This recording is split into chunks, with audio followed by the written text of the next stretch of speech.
momento de inércia, ele vai fazer justamente o papel da inércia rotacional. Ou seja, ele vai me dizer quão difícil é para mim acelerar ou pôr aceleração angular em um objeto.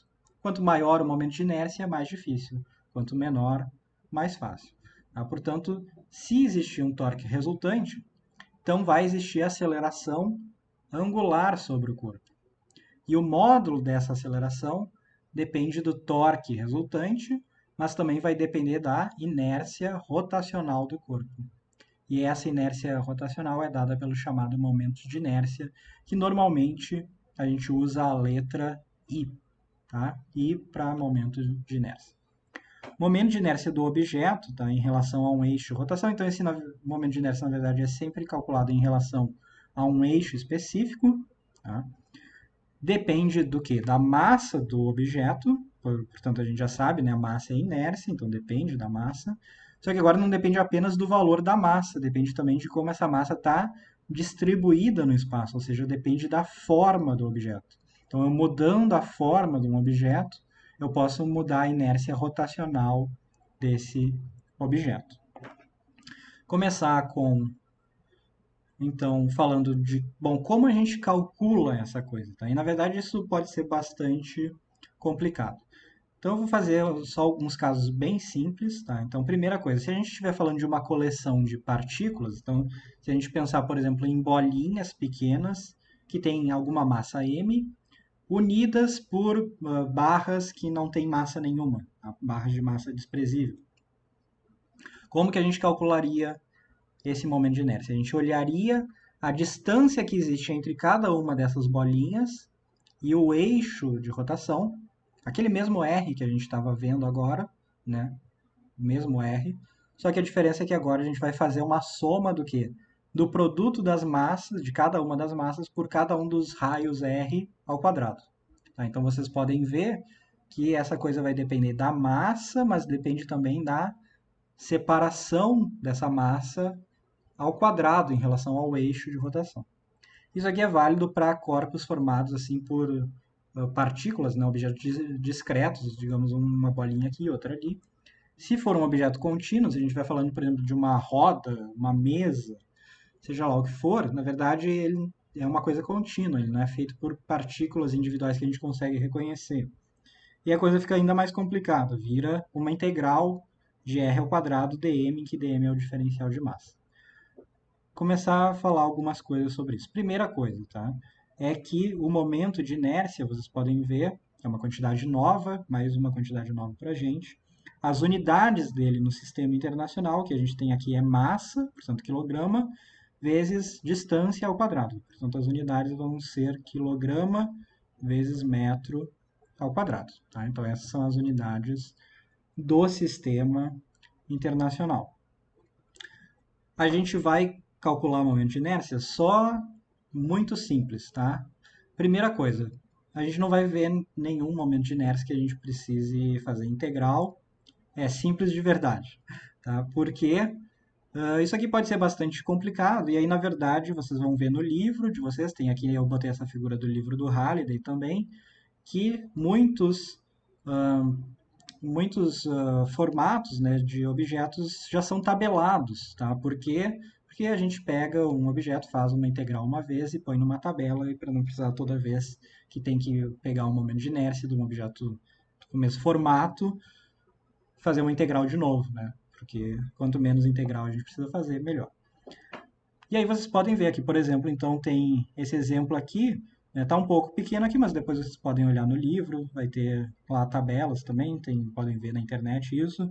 Então aqui a gente tem um anel fino, né? Então basicamente um anel que a gente está calculando o momento de inércia em torno desse eixo central que passa aqui, ou seja, se eu for tentar girar esse anel aqui, qual que vai ser o momento de inércia dele.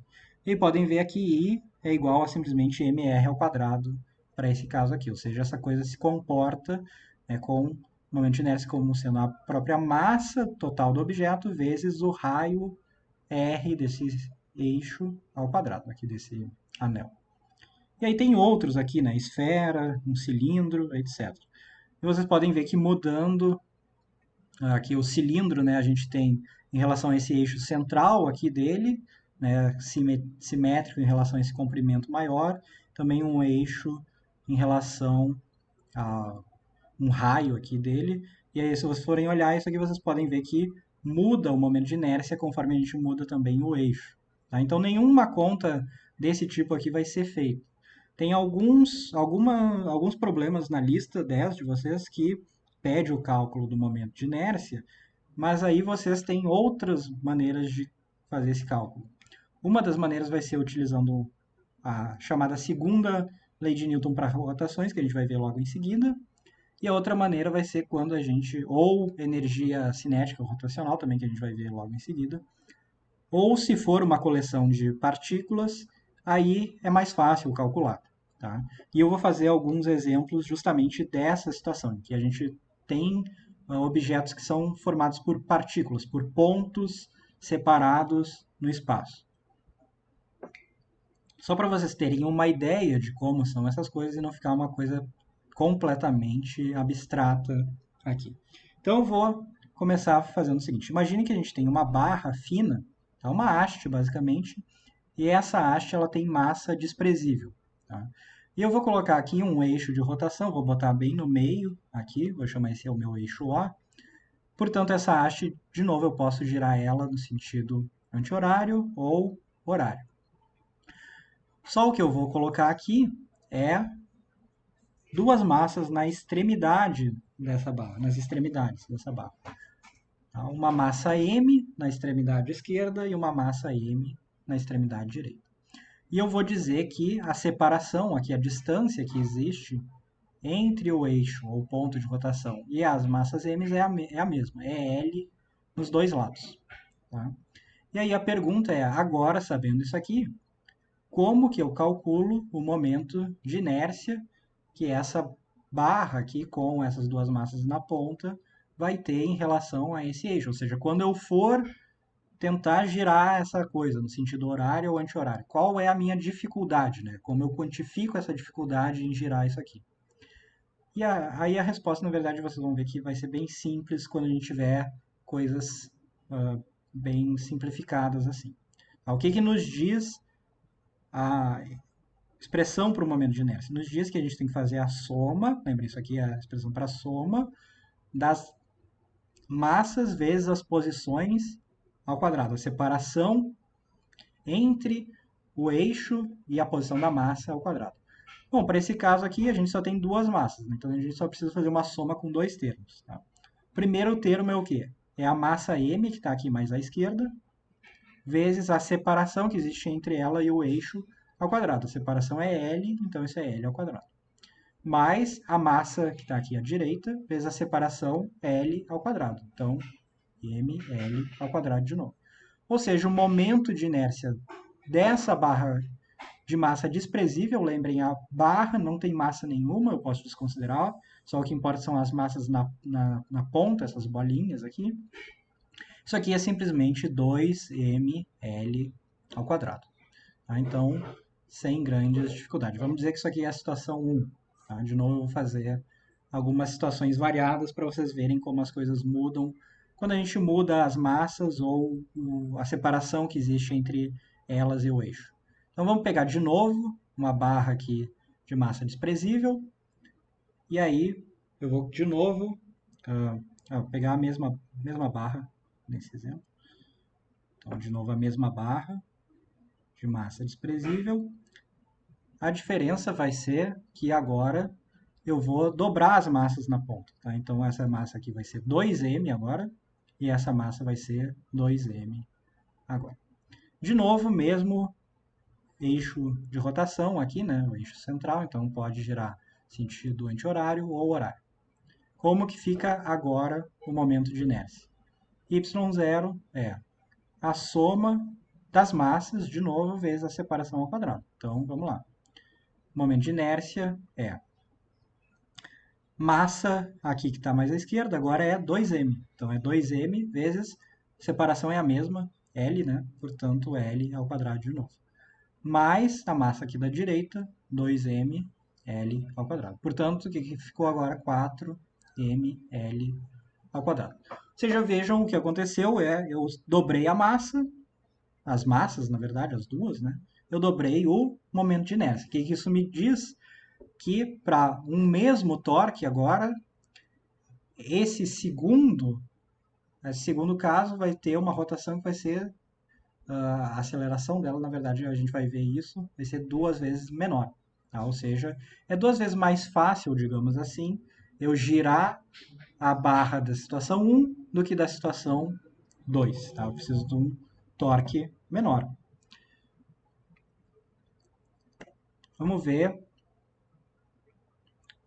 caso 3. Tá? O caso 3 vai ser bem parecido com os outros dois, agora só que eu vou dobrar o comprimento da barra. Tá? Então eu vou botar agora de novo as massas de tamanho M, as massas de massa M, nas extremidades da barra, só que a diferença, né, é que agora a minha separação que eu tenho aqui é 2L. Tá? Então eu dobrei, agora não a massa, mas sim a separação. E agora, como que fica?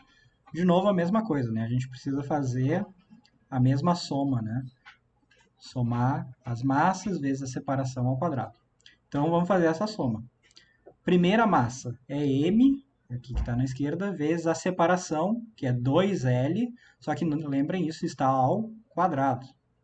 Mais a segunda massa, que é M, vezes 2L ao quadrado. Portanto, isso aqui vai ser M vezes 4L ao quadrado, mais M vezes 4L ao quadrado. Portanto, vejam, o momento de inércia agora vai ser 8mL ao quadrado. E aí comparem o que aconteceu, né? Quando eu dobrei as massas na ponta e mantive L constante, eu simplesmente dobrei o momento de inércia da situação 1 para a situação 2. Agora, pegando a situação 1 e dobrando L, mas mantendo M constante, o que acontece? Eu multipliquei por 4 o momento de inércia. Né? Vejam que esse momento de inércia aqui, 8mL ao quadrado, é 4 vezes maior do que o momento de inércia da situação 1. Então vejam o impacto que existe dada a distribuição de massa no momento de inércia, né? E na dificuldade que a gente vai ter de imprimir aceleração angular a alguma coisa. E o último exemplo que eu vou fazer, também de novo bem simplesinho, é uma barra, de novo, de comprimento L. Então, a barra tem comprimento L. Uma massa 2m aqui nessa ponta. E o eixo de rotação dela agora está aqui na extremidade. Tá? Ou seja, essa barra pode girar assim ou assim em torno desse eixo de rotação O que está aqui. E aí como que fica o momento de inércia? Esse é o mais fácil de todos, porque na verdade é só uma massa que a gente tem, então nem precisa somar nada, né? Isso aqui é simplesmente 2m vezes L ao quadrado. E aí vejam, esse momento de inércia que a gente atingiu com essa massa 2m presa nessa barra de comprimento L, que está girando em torno desse eixo de rotação, é exatamente igual a esse momento de inércia do caso 1, uma figura diferente, né, que tem um comprimento, uma barra 2L, com as massas M separadas, uma em cada extremidade. Então vejam, a inércia rotacional da situação 1 e da situação 4 é exatamente a mesma, com formas e massas diferentes. Tá? Portanto, notem, da mesma maneira que a gente tinha, quando falava de massa, né, por exemplo, a gente pode ter objetos diferentes que têm a mesma massa. Né? Então, por exemplo, eu posso pegar 1 quilograma de açúcar, que vem num saco, com uma garrafa, e comparar com uma garrafa de 1 litro de água, e se for uma garrafa plástica, por exemplo, que o plástico é bem leve, né? Essas duas coisas vão ter aproximadamente 1 quilograma, as duas, né? Tanto o saco de açúcar quanto a garrafa de água, mas tem formas completamente diferentes. A mesma coisa vale aqui. A gente pode ter o mesmo momento de inércia em formas e em massas agora também completamente diferentes, tá? E normalmente o que vai importar para a gente é justamente o momento de inércia. Então, como que a gente maximiza o momento de inércia? Aumentando a massa e aumentando essa separação espacial que existe em relação ao eixo de rotação. Como que a gente diminui? A gente aproxima a massa do eixo de rotação e também diminui o valor dessa massa. E aí, para relacionar então essas coisas que eu estava falando até agora, vem justamente isso aqui, a chamada segunda lei de Newton para rotações, que nos diz o seguinte: o torque resultante sobre um determinado objeto, que faz ele rotacionar em torno de algum determinado eixo, então, digamos, o torque resultante em relação a um mesmo eixo, O aqui, vamos dizer, é a soma dos torques em relação a esse mesmo eixo, e isso corresponde ao quê? Ao momento de inércia do objeto em relação a esse eixo, vezes a aceleração angular que esse objeto vai ter. Então, notem o que está acontecendo aqui. Essa é a chamada segunda lei de Newton para rotações, porque vejam, ela é exatamente o equivalente, é uma tradução um para um, na verdade, da segunda lei de Newton, né? Porque é o que a gente tinha antes. A gente tinha aqui a força resultante, que é a soma das forças que atuam sobre o mesmo objeto, corresponde à massa desse objeto vezes a aceleração desse objeto. Se a gente troca força resultante para torque resultante, que é a soma dos torques, a gente troca a massa pelo momento de inércia e a gente troca a aceleração linear, a aceleração normal que a gente viu antes, pela aceleração angular, o que a gente tem é a mesma expressão, tá? Então vejam, tentem reconhecer essas coisas que vocês já viram antes, essas coisas que a gente está vendo novas, tá? Então existe uma tradução um para um aqui, tá? O torque faz o papel da força, o momento de inércia faz o papel da massa, a aceleração angular faz o papel da aceleração. E aí vejam, né, como eu tinha falado antes para vocês, torque é uma quantidade vetorial, portanto isso aqui na verdade é uma soma vetorial. Como que é a soma vetorial para a gente? É simplesmente calcular o módulo do torque e colocar o sinal nele. Colocar se é positivo, se é anti-horário, negativo, se é horário. E aí faz a soma com os sinais. E aí, como que eu falei para vocês, eu mencionei rapidamente anteriormente para vocês, né? É o seguinte, que de repente ia ter um ou outro problema, pode ter na lista, que vocês têm que calcular o momento de inércia. E aí, como que vocês calculam o momento de inércia? Uma das opções é se derem para vocês a distribuição espacial das massas e os valores das massas, aí, bom, vocês podem fazer o que eu acabei de fazer agora, que é fazer a soma de m r ao quadrado. Outra maneira é se, por exemplo, alguém diz para você o seguinte: eu tenho um determinado objeto. Eu sei que o torque resultante sobre esse objeto em relação a um determinado eixo é tanto. E eu medi a aceleração angular desse objeto e eu vi que é tanto. Qual é o momento de inércia desse objeto? Bom, aí basta aplicar a segunda lei de Newton para rotações, né? Que aí a gente vai calcular o momento de inércia, vai ser o torque resultante dividido pela aceleração angular, né? Então, vamos botar assim, I, né, igual a módulo do torque resultante dividido pelo módulo da aceleração angular. Então, vejam, da mesma forma que a gente usava a segunda lei de Newton, né? Se alguém nos desse a força resultante sobre um objeto e a aceleração desse objeto, a gente conseguia descobrir a massa dele, usando FR igual a MA. Mesma coisa aqui, tá? Então vejam, essa é uma outra opção que vocês têm.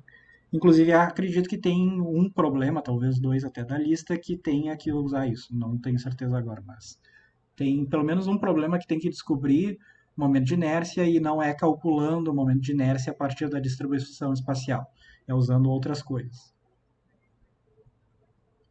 Essa é essa equação aqui, ó, que eu simplesmente isolei e porque o que eu estava dizendo para vocês é o seguinte: imaginem que vocês têm um problema que peça o momento de inércia para vocês, ou seja, vocês têm que descobrir o momento de inércia, vocês têm que descobrir I, tá? Então, alguém deu um seguinte problema para vocês. Deu um objeto qualquer, certo? E aí disse para vocês: sobre esse objeto, eu sei que existe um torque resultante de, digamos, mais 10 Newton metro, certo? E eu sei que a aceleração angular alfa desse objeto, ou seja, quanto que ele acelera assim, é de 2 radianos por segundo ao quadrado. Qual o momento de inércia desse objeto? Se vocês fossem olhar isso aqui, digamos que alguém desse a massa, por exemplo, do objeto, e vocês fossem tentar calcular o momento de inércia a partir da distribuição espacial dessa massa aqui, certamente vocês não conseguiriam. Mas se vocês simplesmente lembrarem da segunda lei de Newton para rotações, que nos diz que o torque resultante é igual ao momento de inércia vezes a aceleração angular, então o que a gente tem aqui é que 10 é igual a I vezes alfa, que é 2. Né? Portanto, quanto que é I? I é igual a 10 sobre 2, portanto 5 kg metro ao quadrado. Ficou claro agora? Então, vou fazer esse exemplo aqui, que é um exemplo um pouco mais complicado agora, mas que é um exemplo que envolve várias coisas, portanto, é importante eu fazer para vocês e vale a pena a gente gastar o nosso precioso tempo com ele, tá? Talvez a aula estoure um pouquinho hoje, não muito, tá, pessoal? Mas eu não sei se vai dar para terminar em 10 minutos, mas eu vou tentar. Então, vamos fazer esse exemplo aqui, que também é do livro do Halliday, é o problema 52, que mostra o seguinte: tem duas partículas, 1 e 2, que estão aqui nessas extremidades, tá? Então, vou fazer esse desenho aqui. Então, a gente tem uma barra, de novo, uma haste, né? Que tem massa desprezível, notem, tá? Uma barra rígida de massa desprezível. Então, uma barra rígida de massa desprezível, que tem essas duas massas que estão nas posições 1 e 2. Né? Então, a posição 1 aqui à esquerda, posição 2 à direita. E as duas têm a mesma massa m, que o valor não é dado, só nos diz que é m. E aí existe aqui um apoio que fica mais ou menos aqui assim, que eu estou colocando em laranja ou amarelo aqui, tá? E é em torno desse apoio aqui que essa coisa vai poder rotacionar na nossa visão aqui, no sentido anti-horário ou no sentido horário, né? Ou seja, a massa 2 pode descer e a massa 1 subir, ou a massa 1 pode descer e a massa 2 subir. A gente vai ter que descobrir o que vai acontecer. Isso é parecido com uma gangorra dessas de criança, né? Só que com o apoio, em vez de estar no meio, está deslocado mais aqui para a esquerda. E aí o problema também nos diz, né, que existem as separações aqui, né, que são L1, que é essa separação aqui da esquerda, e a separação L2, que é a da direita. E o problema nos diz que L1 é igual a 20 centímetros, portanto 0,2 metros, já vou botar no sistema internacional, e L2 igual a 0,8 metros. E aí o problema nos diz, a barra é mantida horizontalmente no fulcro, tá? O fulcro é esse apoio, até ela ser liberada. Então é como se alguém estivesse ali segurando essa barra horizontalmente e vai soltar ela. E no momento que soltar, a gente quer descobrir o que vai acontecer, tá? E aí ele pergunta qual é o módulo da aceleração inicial da partícula 1 e da partícula 2, ou seja, essa coisa vai começar a se mover, ela vai começar a rotacionar, ou no sentido horário ou anti-horário, e a gente vai ter uma aceleração, no caso, uma aceleração linear para cima ou para baixo, tem uma aceleração angular também, mas elas estão relacionadas, das massas nos pontos 1 e 2. Então, primeira coisa, quero perguntar para vocês, vocês têm que responder rapidamente, tá, pessoal? Porque eu não posso deixar muito tempo vocês pensando. Quem consegue identificar o seguinte, a partir do momento que alguém soltar essa barra que está na posição horizontal, qual pode ser a força que vai ser responsável por causar um torque nessa barra que vai fazer ela girar, ela rotacionar? Quem consegue identificar que força é essa? Força gravitacional, né? Porque a gente sabe que essas duas massas elas têm uma força gravitacional que atua sobre elas. mg na direita, mg na esquerda, porque elas são iguais. Portanto, nos dois casos a gente tem forças tentando causar um torque. Tá? Eu vou até apagar essa parte aqui, botar mais para baixo, só para não ficar tão confuso aqui. E aí a gente pode ver o seguinte, né? Que essa força mg aqui que está sobre a partícula na posição 2, ela deve tender a causar um torque eu vou chamar de tal 2 aqui, que está no sentido horário, portanto, esse torque aqui vai ser negativo. Enquanto que a força gravitacional mg nessa partícula na posição 1 tende a causar um torque no sentido anti-horário, portanto, vai ser positivo. Então, vejam que são torques opostos. E aí depois a gente até vai ver a condição de equilíbrio. Se esses torques fossem exatamente iguais, o que ia acontecer? Essa barra ia permanecer horizontal. Mas eles não vão ser iguais, então ela vai girar. Para qual orientação ela vai girar? Quem consegue responder rapidamente? Sentido horário, né? Por quê? Porque L2 é maior que L1, então a gente sabe que o torque 2 em módulo vai ser maior que o torque 1. Né? Então vamos botar aqui L1, 0,2 metros e L2, 0,8 metros. Então, de novo, o que eu preciso fazer nessa situação? Eu preciso encontrar o torque resultante, tá? Então, eu preciso encontrar o torque resultante, que vai ser simplesmente a soma dos torques, né? Portanto, o torque 1 mais o torque 2. E aí, bom, como que eu calculo isso? É bem simples, na verdade, nessa situação. Essa parte aqui do problema ela é razoavelmente simples, tá? Tem uma outra parte que fica um pouquinho pior, mas nem tanto.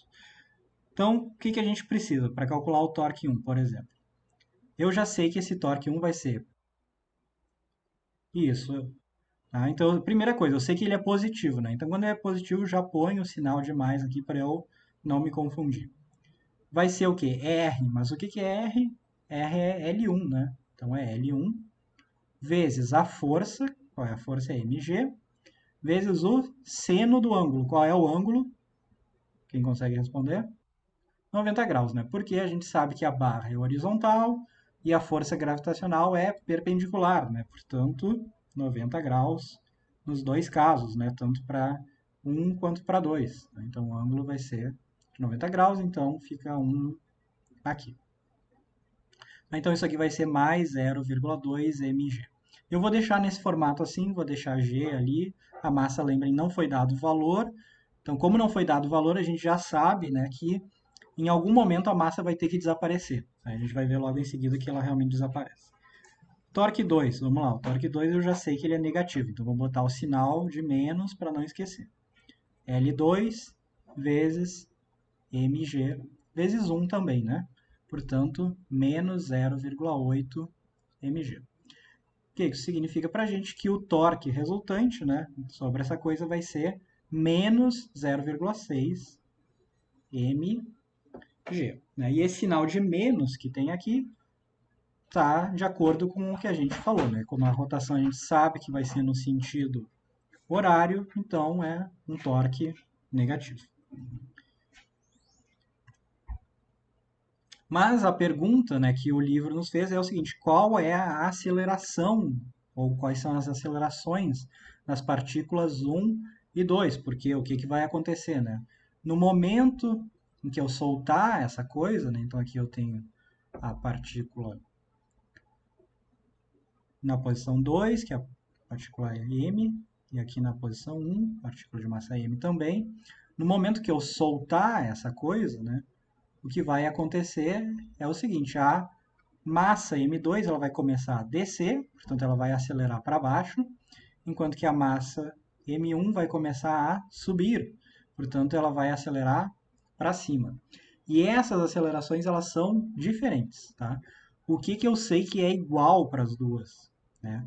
Como essa barra ela é rígida, portanto ela tem que girar de um mesmo ângulo em um mesmo intervalo de tempo. Isso vale para 1 e para 2. Portanto, eu sei que a aceleração angular dessa coisa é a mesma para todos os pontos da barra, inclusive para as partículas 1 e 2.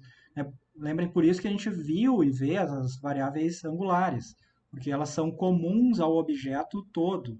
Tá? E aí, se eu sei que a aceleração angular é a mesma, o que eu posso fazer? Aplicar a segunda lei de Newton para rotações, que me diz que o torque resultante, que eu acabei de calcular, é igual ao momento de inércia dessa coisa vezes a aceleração angular. Como que isso vai me dar as acelerações A1 e A2? Porque existe uma relação entre as variáveis lineares, que é a aceleração linear, que é o que eu quero, corresponde à aceleração angular vezes R. E o que é R? É L1 no caso da partícula 1 e L2 no caso da partícula 2. Aí a pergunta é, bom, mas eu não tenho um momento de inércia, né? Eu não tenho nem I nem alfa aqui, então o que eu posso fazer? Nesse caso, eu posso calcular o momento de inércia da mesma maneira que a gente fez antes, porque lembrem, isso aqui é a mesma coisa que aquelas barras que eu calculei de exemplo para vocês, né? Então, o momento de inércia, nesse caso aqui, vai ser o quê? M vezes L1, L1 tá assim, né? Ao quadrado, mais M vezes L2 ao quadrado, né? Lembra, isso aqui é L1, isso aqui é L2. E aí, se vocês fizerem essa conta aqui, né? Isso é 0,2 ao quadrado, e aqui é 0,8 ao quadrado, vocês vão encontrar um momento de inércia que vai ficar 0,68 m, que é a massa, né? E isso aqui está em unidade de quilograma metro ao quadrado. Não confundam esse m da massa com m de metro, tá? E aí, bom, agora sim a massa vai desaparecer, né? Porque eu posso usar isso aqui. Torque resultante é I, que eu tenho agora, vezes alfa, que eu não tenho. Né? Então, isso aqui me diz que o torque resultante, eu já tinha calculado antes, lembrem, era menos 0,6 mg, isso era o torque resultante, é igual ao momento de inércia, que é 0,68 m, e aí vejam, m desaparece, vezes a aceleração angular, alfa. E aí, alfa igual a menos 0,6 g sobre 0,68. Então, isso aqui dá aproximadamente menos 6 dividido por 0,68, né, arredondando g para 10. Vejam, alfa é negativo. Por que é negativo? Porque a aceleração está acontecendo no sentido horário também, né? Lembrem a mesma convenção para torque, velocidade angular, deslocamento angular, aceleração angular. Todas são consideradas positivas no sentido anti-horário, negativas no sentido horário. E aí, bom, eu não vou completar agora, a gente já terminou, basta substituir os valores, achar alfa, e aí a gente encontra que A1 é L1 vezes alfa, enquanto que A2 é L2 vezes alfa. Então vejam, A2 é maior do que A1. Tá? Então notem, a aceleração linear dessas partículas não é igual. A aceleração angular, sim, é a mesma. Tá? Então, quase terminando, pessoal. Nosso tempo já está estourando. Últimas coisas que a gente precisa falar, é bem rapidinho agora, que é o seguinte. Energia cinética de rotação, tá? Então, imaginem que a gente tem um objeto, por exemplo, um disco, e a gente pode pensar nesse disco como uma coleção de partículas MI, que estão a uma distância do eixo RI, e tem alguma massa MI que andam com alguma velocidade, vamos chamar de VI. Portanto, cada uma dessas partículas vai ter alguma energia cinética, se esse disco estiver girando, por exemplo, correspondente a MI vezes VI ao quadrado sobre 2. Isso é a energia cinética de cada um desses pontos nesse objeto.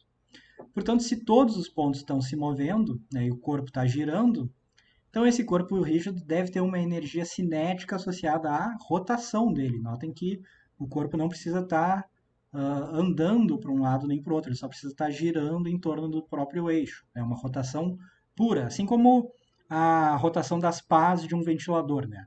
As pás estão girando, existe alguma energia cinética de rotação associada a isso, mas o ventilador não está se movendo nem para frente, nem para trás, nem as pás estão andando para um lado ou para o outro, elas estão girando em torno do eixo. E essa energia cinética de rotação, ela na verdade tem uma expressão bem simples, tá? Que é o quê? A energia cinética rotacional, a energia rotacional, ela é o momento de inércia do objeto, do corpo, né? Vezes a velocidade angular ao quadrado sobre 2. Vejam aqui de novo a tradução 1 para 1, né? Porque se a energia cinética é igual a massa vezes a velocidade ao quadrado dividido por 2, a energia cinética rotacional é o que faz o papel da massa, momento de inércia, faz o papel da velocidade, velocidade angular, ao quadrado, dividido por 2. Tá? Vejam, é a mesma coisa, a mesma ideia. E o teorema do trabalho energia cinética permanece válido na forma rotacional, ou seja, quando eu vario a energia cinética rotacional de um objeto, então isso corresponde ao trabalho total realizado sobre esse objeto. Eu coloquei aqui um exemplo, tá? Eu não vou ter tempo de fazer ele, eu vou só dar a resposta para vocês e aí depois vocês fazem ele, que diz o seguinte: tem uma roda, tá? Então tem uma roda que está girando em torno do eixo, cujo raio dessa roda R é 75 centímetros, e eu digo para vocês que o momento de inércia é 8 kg/m². E aí a questão é a seguinte: se existe um ponto aqui, então, tá, esse aqui é o ponto na extremidade externa da roda, ou seja, está no limite aqui da roda, e a velocidade linear desse ponto é 1,6 metros por segundo, então eu pergunto para vocês qual é a energia cinética rotacional desse objeto e qual é o trabalho necessário para fazer a roda parar de girar. Aí, se vocês fizerem a conta para isso aqui é bem simples, vocês têm que encontrar, né, usando V igual a ômega R, vocês têm que encontrar um ômega de 2,13 radianos por segundo, isso é a velocidade angular dessa coisa, portanto, uma energia cinética rotacional de aproximadamente 18,1 joules. Notem agora, energia, a gente volta a usar joule. Isso é a resposta do item 1. E a resposta do item 2 é qual o trabalho necessário para fazer essa coisa parar. Bom, eu preciso fazer um trabalho que retire, né? A variação de energia tem que ser menos 18,1. Portanto, isso aqui é o trabalho que eu preciso fazer, né? Menos 18,1 joules. É o trabalho que eu preciso fazer para parar essa coisa. Tá? Teorema do trabalho, energia cinética. Aqui uma tabelinha, tá? De novo eu falei então das traduções que existem entre translação, né? Ou seja, um movimento que acontece para direita ou para esquerda, para cima ou para baixo, com a rotação, um movimento que acontece em torno de algum eixo. Então, a posição x, né, vira posição angular θ. Velocidade v vira velocidade angular ômega. Massa, momento de inércia. Segundo a lei de Newton, força resultante igual a massa vezes aceleração. Torque resultante igual a momento de inércia vezes aceleração angular.